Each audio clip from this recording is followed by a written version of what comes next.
Hey, what's up, everybody? Frederic Poag here. I want to paint a picture for you. I want you to imagine a very powerful man. Someone that at one time was thought to be untouchable. And unfortunately for that man, because he thought he was so untouchable, he could do whatever he wanted. Until he pissed off the wrong people. People that were more vicious than he was. And didn't care about, decorum, traditions, or norms, or even decency to settle scores. Sounds like something a Greek tragedy would be, right? Maybe Shakespearean. But it's not. It's something that could happen right now. That could happen right here in America.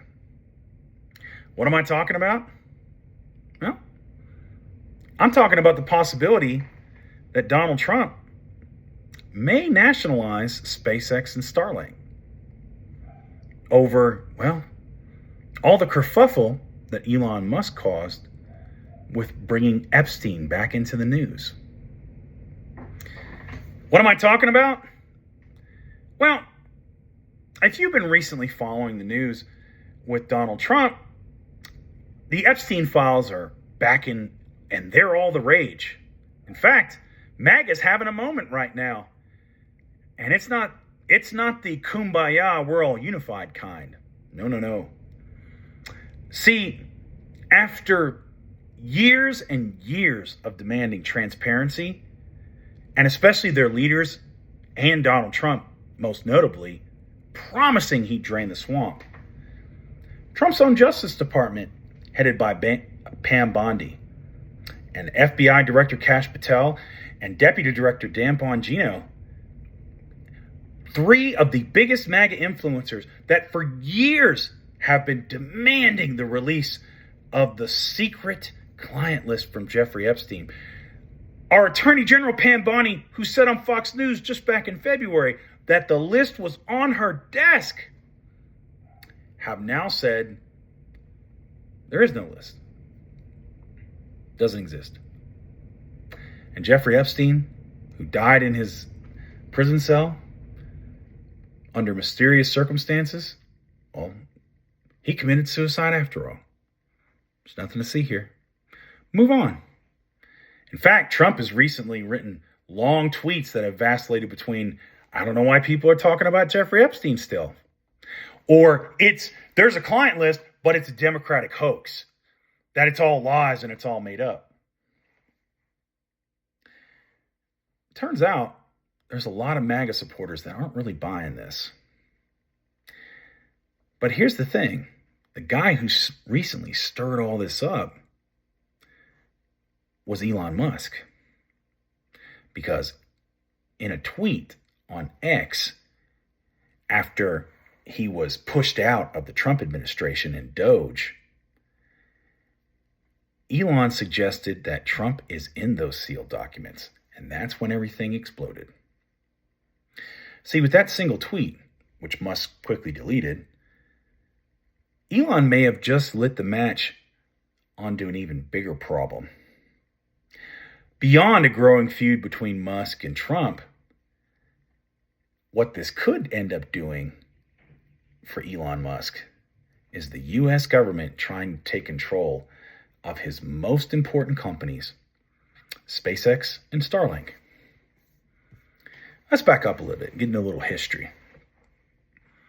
See, just a few short years ago, Elon Musk, he was just a high-tech tech mogul, high profile. But he went from that to someone the U.S. government now depends on for core defensive operations. His satellite internet company, Starlink, first proved its value overseas. During the first months and year of the war in Ukraine against Russia, Starlink kept frontline troops connected when other systems failed. Soon the Pentagon began buying thousands of Starlink kits with plans to integrate them into domestic emergency operations. That same year, Musk companies introduced Starshield, a military-grade cousin of Starlink designed for defensive agencies. Meanwhile, SpaceX was rewriting the country's launch capabilities. It became NASA's go-to carrier and placed vital surveillance payloads into orbit. Cheaper and faster than its older rivals, SpaceX began outpacing legacy contributors. When that happens, they're not just private ventures anymore. They become U.S. national assets. And those national assets, which are crucial to our national security, they're all under the control of one man. And no, it's not the president. It's a foreign-born citizen, a billionaire named Elon Musk. See, back in Trump's first term, Musk served on a White House advisory council before stepping away. And their relationship was never close back then. But they both had power, and they used it. So by 2024, investigations into Musk companies were already underway across 6 federal agencies and gaining steam. That's because the power that Musk used, he eventually abused it. Trump's allies in 2024 reportedly warned him that if Kamala Harris returned to office, those investigations would intensify. That meant new regulations from Congress, lawsuits, maybe new government oversight, possibly leading to potential criminal investigations. But with a Trump win, that might all just go away. So, Musk did what any unethical billionaire would do that seriously wants to hang on to his own power and influence. He backed Trump. Now, while other wealthy and influential figures backed Trump, Musk went further than they did. Musk appeared on stage at campaign events, funneled hundreds of millions of dollars through his own personal political action committee, and became a key figure in Republican fundraising. And for a while, the Trump-Musk alliance looked pretty solid and pretty strong. But like all relationships that are founded by 2 malignant narcissists that are potentially abusing drugs, and God knows what else, allegedly, that relationship fractured. See, according to multiple sources, Trump's team made it very clear to Elon that protection only came through if he was sufficiently loyal to Donald Trump. He had to commit to that. But see, Musk, who is, at the world's richest man, hundreds of billions of dollars, multiple companies, he didn't want to bow down or bend the knee to anybody. Instead, he bristled. And he resisted the pressure to be Trump's dude.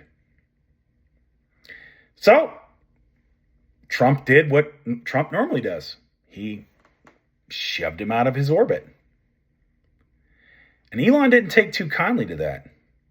Especially since with Doge and all the things that he was doing for Trump, getting him elected, and then all the cuts he made, it started to hurt his business. The Tesla protests tanked his stock to the tune of losing billions of dollars in value. So Elon got furious. He started lashing out on social media and went back and forth, but he crossed the line that he wasn't supposed to cross. See, he posted a message saying Trump was not only tied to the Epstein files, he was in them. Soon after that, the New York Times published a report detailing Musk's alleged drug use, with ketamine, ecstasy, psychedelics, even hinted at medical issues stemming from all that drug abuse. Journalist Michael Wolff claimed Trump bragged about planning the story. Quote, we dropped a dime to the New York Times on Elon. That's allegedly what Trump said. See, now that Trump had what he needed, Musk had become a liability. And while the public's attention has moved on, it can be sure that Trump's hasn't. Trump isn't known for letting things go. He's known for revenge. He's told his supporters he wanted to be their retribution, and of course his own. And Musk, through his missteps, well, he may have opened a door for that revenge to come barreling through. Now, what I'm about to say next might sound far-fetched until you consider how national security concerns are often used to justify sweeping action.